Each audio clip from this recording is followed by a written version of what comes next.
नमस्कार, मैं निधि मिश्रा और आप देख रहे हैं 4PM। शुरुआत कुछ 4 लाइनों से करेंगे कि नज़र नहीं है नज़ारों की बात करते हैं, ज़मीं पर चांद सितारों की बात करते हैं, हाथ जोड़कर बस्ती को लूटने वाले भरी सभा में सुधारों की बात करते हैं।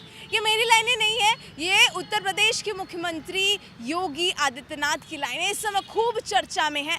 चर्चा में क्यों है ये आपको दिखा देते हैं कि नजर नहीं है नजारों की बात करते हैं, जमी पे चांद सितारों की बात करते हैं।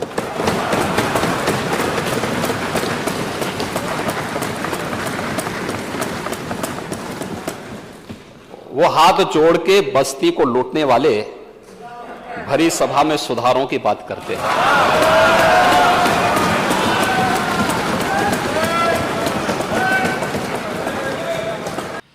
आप जानते हैं कि उत्तर प्रदेश के मुख्यमंत्री बजट सत्र अपना शुरू कर चुके हैं और सबकी झोली में कुछ ना कुछ डाल दिया है बाबा ने, और क्या कुछ आया है ये भी सब कुछ आपके सामने आ गया है। लेकिन जहां एक और भारतीय जनता पार्टी अपने बजट को लेकर पूरे कॉन्फिडेंस में है, तो वहीं विपक्ष में जो समाजवादी पार्टी के जो नेता प्रतिपक्ष बने हुए हैं, समाजवादी पार्टी के अध्यक्ष अखिलेश यादव लगातार बजट पर निशाने साध रहे हैं, खूब बुराइयां कर रहे हैं, कह रहे हैं कि भाई ऐसा नहीं ऐसा होता, महंगाई बेरोजगारी तमाम मुद्दों पर तमाम तरीके की बातचीत कर डाली है। और लगातार क्योंकि बजट सत्र सामने आया है, बड़ा बजट सत्र है, ऐसे में चर्चाएं होना भी लाजमी है। जहां एक और पक्ष ने अपनी सारी जो योजना है उसको बनाते हुए, उसको दर्शाते हुए बजट बना दिया है, तो वहीं विपक्ष ने कहा भाई देखिए इससे भी अच्छा हो सकता था, इतने में बहुत कुछ मिल सकता था, जितना सबकी झोली में आया है और भी ज़्यादा भरिए। क्योंकि अखिलेश यादव ने पहले ही बोल दिया था भाई सुरेश खन्ना जी आप वित्त मंत्री हैं, दिल खोल के सबको दीजिएगा। लेकिन कहीं ना कहीं अखिलेश यादव जो है संतुष्ट नजर आ रहे हैं, कह रहे हैं कि भाई देखिए बजट जो है बढ़िया नहीं है। क्या कुछ कह रहे हैं, छोटी सी झलक दिखा देते हैं आपको। आप कैसे उम्मीद करोगे कि इन्वेस्टमेंट आ जाएगा? दूसरा, जिसमें करोड़ों करोड़ गरीब चलते हैं, समाजवादी सरकार में बस स्टैंड बनना शुरू हो गए थे, नए मॉडर्न बस स्टैंड कैसे बने? ये सरकार एक भी बस स्टैंड आलमबाग के बराबर का नहीं बना पाए, वो भी उदाहरण है। और सोचिए तो आप इस बात को कि मुख्यमंत्री जी को जो कार्यक्रम करने पड़ते हैं बीजेपी को, आपके ही स्टेडियम पे करना पड़ रहा है।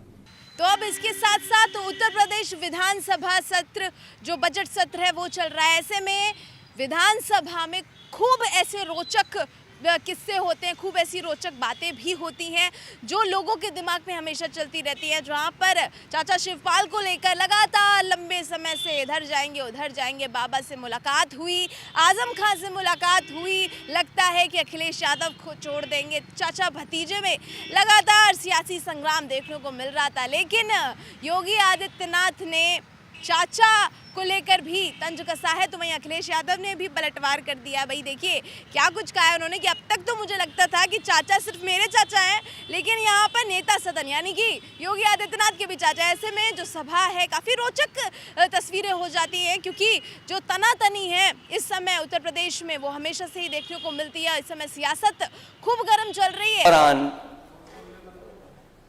नेता सदन ने हमारे चाचा की बहुत चिंता की। अभी तक तो मेरे चाचा थे, लेकिन अब तो नेता सदन भी उन्हें चाचा बोल रहे हैं। और जो कोई एक अलग स्पष्टीकरण नेता प्रतिपक्ष को एक अलग स्पष्टीकरण पूछे, जो आंकड़े अध्यक्ष जी दिए गए हैं कोविड चाचा के बारे में स्पष्टीकरण मत पूछे कि किसके हैं। मैं उसी में पूछ रहा हूं मैं। तो जहां एक तरफ विधानसभा के परिणाम सामने आए, जीत सामने आई और भारतीय जनता पार्टी ने रिकॉर्ड सामने आए, और उसके साथ साथ वहीं दूसरी ओर राज्यसभा के चुनाव भी सामने आ रहे हैं। खींचातानी लगातार जारी है, जहां कपिल सिब्बल और जयंत चौधरी को लेकर नाम हमेशा से ही 2-3 दिनों से खूब ज़्यादा सुर्खियों में ट्रेंडिंग पर चल रहा है। तो वहीं उत्तर प्रदेश का विधानसभा बजट भी लगातार तूल पकड़ रहा है। ऐसे में जो नेता प्रतिपक्ष अखिलेश यादव है किसी भी मौके को छोड़ नहीं रहे हैं, बहुत ही मजबूत भूमिका निभा रहे हैं विपक्ष की। देखिए कि अगर आप सामने हैं मजबूती के साथ तो हम भी कुछ कम नहीं। ऐसे में लगातार वार पे वार कर रहे हैं और ये भी सबसे ज़्यादा देखा गया क्योंकि केशव प्रसाद मौर्य को लेकर जो उनका विवाद सामने आया, ऐसे में लोग खूब चुटकी ले रहे हैं, खूब इसको वायरल भी कर रहे हैं और सबकी अपनी अपनी प्रतिक्रिया भी है क्योंकि प्रतिक्रिया देना उत्तर प्रदेश में हमेशा से ही लाजमी है क्योंकि प्रतिक्रिया आनी भी चाहिए भाई। जिस तरह से जो विवाद सामने आते हैं उस पर प्रतिक्रिया होनी भी बेहद ज़रूरी है। लेकिन विधानसभा में जिस तरह का माहौल देखने को मिल रहा है कुछ दिनों से वो बेहद ही अलग है, कहीं झगड़ा, कहीं गर्म तो कहीं नर्म, ये दोनों पहलू देखने को मिल रहे हैं। पर ऐसे में जो राज्यसभा का चुनाव है वो धीरे धीरे पास आ रहा है। जी हाँ, 10 जून को तारीखों का ऐलान और तारीखों के ऐलान के साथ जो नामों का ऐलान है वो भी बेहद रोचक है, दिलचस्प है भाई।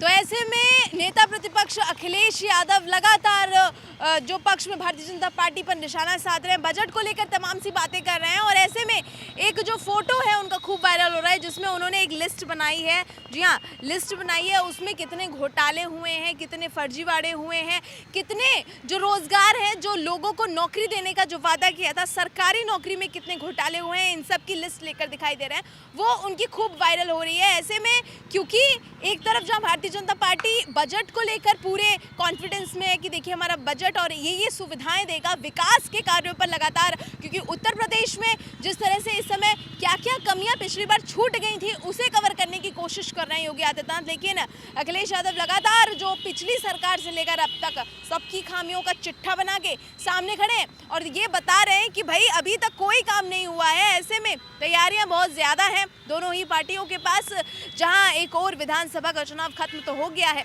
लेकिन राज्यसभा उसके बाद लोकसभा को भी देखना है। जी हाँ, लोकसभा चुनाव बेहद ज़रूरी है क्योंकि 2024 में जो चुनाव तो होने ही हैं लेकिन उपचुनाव भी होने हैं। जी हाँ, कुछ सीटों पर चुनाव होने हैं, उसमें आजमगढ़ का नाम सबसे पहले, क्योंकि आजमगढ़ समाजवादी पार्टी के लिए बहुत ज़रूरी है। अभी तक अखिलेश यादव सांसद थे आजमगढ़ से लेकिन विधायकी चुन ली है उन्होंने और शायद विधायकी चुनने के बाद इस तरह से वो सीधे तौर पर सवाल पूछना चाहते थे भारतीय जनता पार्टी से और जो सवाल और जिस तरह से अपनी बात को रखने का तरीका है उन्होंने वो विधायकी चुन के और वो कर भी रहे हैं, लगातार कोशिश कर रहे हैं, बड़ी मजबूती से सामने रखने की कोशिश कर रहे हैं। लेकिन क्योंकि आजमगढ़ ज़रूरी है, आजमगढ़ में सांसदी कैसे लड़ानी है, किसको करना है, किसको सामने रखना है, ये भी बेहद ज़रूरी है। ऐसे में जो कन्फ्यूज़न था, जो विडंबना थी समाजवादी पार्टी अध्यक्ष के पास, वो उन्होंने सॉल्व कर दी है। देखिए, एक तरफ दोस्ती थी जयंत